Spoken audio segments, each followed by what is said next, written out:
They called it a gift, a gesture of goodwill. But it was never meant to help us. It was meant to humiliate us. The Zorvax Dominion, rulers of the stars, had won. Humanity's attempt at rebellion had failed, crushed under the weight of an empire that had conquered thousands of civilizations before us. And as a reward for our submission, they gave us warships, if you could call them that. The galaxy watched as a grand ceremony was broadcast across every known system. The Zorvax Emperor himself stood before a gathering of his highest officials, the elites of his people, all of them grinning, whispering, amused by the spectacle. Their military commanders stood in front of holographic projections of the fleet they had graciously bestowed upon us. A fleet of rusted, outdated wrecks, stripped of weapons, riddled with decay, scavenged from the bones of wars long past.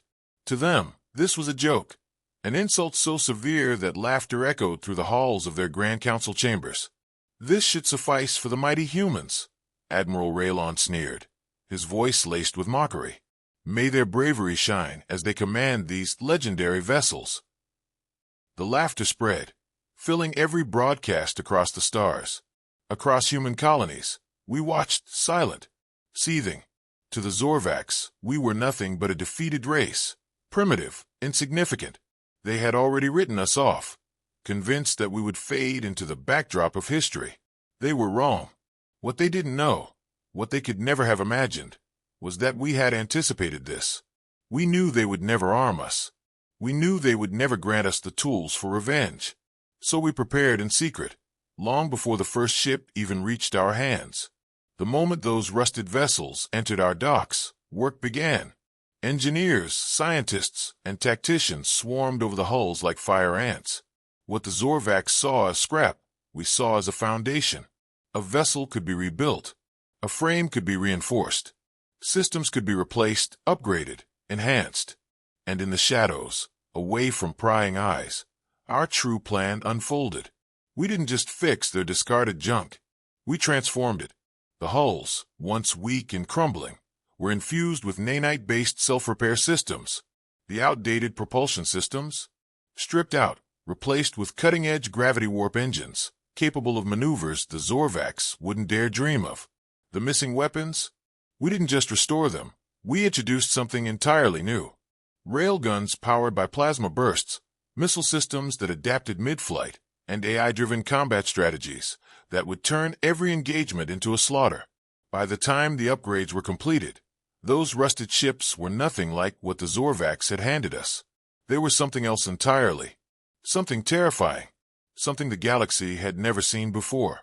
And yet, the Zorvax remained oblivious. Months later, their mockery still echoed through the galactic network. The Empire's highest official spoke of the great gift, laughing at how the humans must be struggling to even get the wrecks operational. To them, we were no threat. We were barely worth acknowledging. Then the first test came. A Zorvax scouting fleet, patrolling the edges of our system, stumbled upon a group of our ships in deep space. They hailed them, their voices dripping with condescension. Ah, the mighty humans in their legendary fleet. Tell us, have you learned to pilot your floating debris yet? No response. Just silence. Then, in an instant, the lead Zorvax warship was torn apart. A single kinetic rail shot, moving at speeds their shields couldn't register, punched through its hull and detonated its core. Panic erupted. The remaining Zorvax ships scrambled, weapons charging, but their systems lagged, their targeting disrupted. Their pilots barely had time to react before our ships moved, faster than anything they had ever encountered. What should have been a slaughter turned into something else. A massacre. Not a single human ship was lost. The Zorvax patrol was reduced to debris in under 2 minutes. For the first time, the laughter stopped. The footage spread, leaked into the dark channels of the galactic web. At first, no one believed it. A mistake. A fluke. But then it happened again. And again. Every engagement ended the same way. Zorvax forces obliterated before they even had a chance to fight back. Their analysts scrambled to explain it. They reviewed their own recordings in disbelief. Their military commanders dismissed it as mere luck. They told themselves that humans were simply using guerrilla tactics, picking off weaker patrols. But deep down, the first seeds of fear had been planted. Back on Earth, the fleet was gathering. The final phase of the plan was set in motion. Humanity had been gifted these ships as an insult. Now, they would become the instruments of vengeance. The Zorvax had given us their mockery. Now we would return it in fire. They sent a fleet to crush us. A demonstration of power, they called it. A reminder that humanity would always be beneath them. The Zorvax didn't come to negotiate. They came to erase the mistake they had made. The mistake of letting us exist. Their warships, sleek and imposing, moved through space with the arrogance of an empire that had never known true resistance. Every weapon primed, every formation precise, every commander certain of their victory before the first shot was fired. The orders were clear. Wipe out the human fleet, scatter the survivors, and ensure no one would ever dare challenge the Dominion again. They had no idea what was waiting for them. Our ships did not meet them head-on like they expected. They did not advance in rigid formations, following the ancient playbook of interstellar war. No, we fought on our terms. Before the Zorvax commanders could give their first strike order, they lost 2 ships. No warning, no build-up. One moment, they were in perfect battle formation. The next, their ships were splitting apart at the seams, torn open by weapons they couldn't even detect. Their shields, once thought impenetrable, were pierced like paper. Their defensive maneuvers, so effective against the countless races they had conquered, were useless against an enemy that refused to play by the rules. Panic rippled through their ranks. Orders were shouted, formations broken, but it didn't matter. We weren't engaging them in a traditional fight. This wasn't a battle. It was an execution. Our ships moved faster than anything they had ever seen. One moment, a human vessel would be in their crosshairs. The next, it would vanish, warping across the battlefield in unpredictable patterns. Every time the Zorvax recalibrated, another of their warships was reduced to floating wreckage. They tried to retreat. A full withdrawal order was issued, but it was already too late. They had walked into our trap. Gravity warp mines, hidden in the battlefield, activated the moment their fleet turned. Their engines sputtered, their escape routes cut off. The warships that had once been the terror of the galaxy were now nothing more than helpless targets. And we didn't hesitate. The last Zorvax flagship, its hull torn and burning, sent out a final transmission. A plea for reinforcement. A desperate cry for help. No one answered. The battle lasted only 20 minutes. The war, however, had just begun. Word spread fast. The impossible had happened. Humanity, the species that had been mocked, humiliated, and discarded, had obliterated an Imperial fleet. Not a small patrol, not an insignificant skirmish, but a fully armed Zorvax battle group. The galaxy took notice. In the halls of power, in the war rooms of alien empires, leaders whispered among themselves. Could the reports be real? Could the weak, insignificant humans truly have struck down the great Zorvax dominion? And if they could, what did that mean for everyone else? The Zorvax refused to accept the truth. The defeat was called an anomaly, a mistake, an unfortunate miscalculation. They convinced themselves it wouldn't happen again. They assembled a larger fleet, stronger, better armed. They would make an example of us. They didn't realize that they were already too late. The war had already shifted. Humanity wasn't fighting to prove itself anymore. We weren't fighting for survival. We were fighting to win. The Zorvax sent everything they had. A war fleet larger than any ever assembled. Thousands of ships, weapons primed, engines burning through the void like a storm of fire. This was their answer to our defiance. Not diplomacy, not negotiations, just annihilation. They weren't coming to fight a war. They were coming to end one. The galaxy watched in silence. Empires that once laughed at humanity now held their breath. Some whispered that we had gotten lucky before, that our tactics had worked against a small force, but against the full might of the Dominion, we would be crushed. We knew better. We had no home advantage, no massive fleets of our own. What we had was something the Zorvax had never faced before, an enemy that adapted faster than they could react. They expected us to meet them in open space. We didn't. The first wave of their warships entered our system, scanning for targets.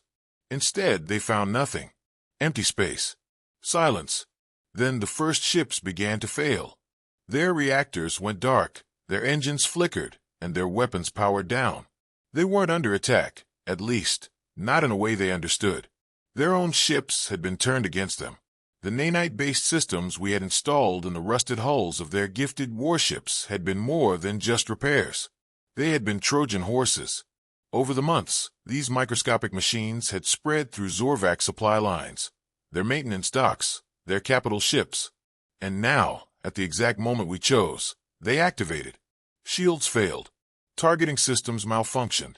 Communications turned to static. Then we struck. Ships that the Zorvacs had assumed were long abandoned came to life, rising from asteroid fields and dead sectors. Engines roared, plasma railguns fired, and the mighty Zorvacs war machine was caught in its own noose. Their admirals shouted orders, but the chain of command was already broken. Some of their own warships turned against them, controlled by the very technology they had handed us. Panic spread. This wasn't a battle. This was a dismantling. Their fleet commanders ordered a retreat. They couldn't. Every jump point had been sealed, every escape route cut off. For centuries, they had crushed others without mercy. Now, they were the ones surrounded, outmaneuvered, broken. The final transmission from their flagship was not a command, not a threat. It was a plea. A desperate, shaking voice, once filled with arrogance, now reduced to fear. Please, we surrender. And just like that, the mighty Zorvac's dominion fell to its knees. The Zorvac's emperor had never known fear. His people had ruled the stars for millennia, crushing entire civilizations beneath their fleets. But now, as he stood before the victorious human commanders, his once proud posture was gone. His robes, woven with the symbols of a fallen empire, dragged across the cold floor as he knelt. His eyes searched for mercy. None was given. Humanity had been given nothing but scorn, treated as a joke, a weak species meant to serve and suffer. The moment we were handed those rusted warships, the Zorvacs believed they had sealed our fate. Instead, they had sealed their own. Across the Dominion's core worlds, the collapse had already begun.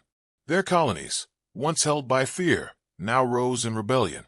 Their trade routes, once untouchable, were shattered. Their people, once certain of their superiority, now whispered of their own extinction. The great empire that had laughed at humanity was no longer laughing. The surviving Zorvacs generals begged for negotiations. They offered tributes, treaties, promises of peace. They swore they had changed, that they had learned. We remembered every world they had burned, every species they had enslaved, every family torn apart under their rule. The council debated. Some called for their complete annihilation, arguing that mercy was a weakness we could no longer afford.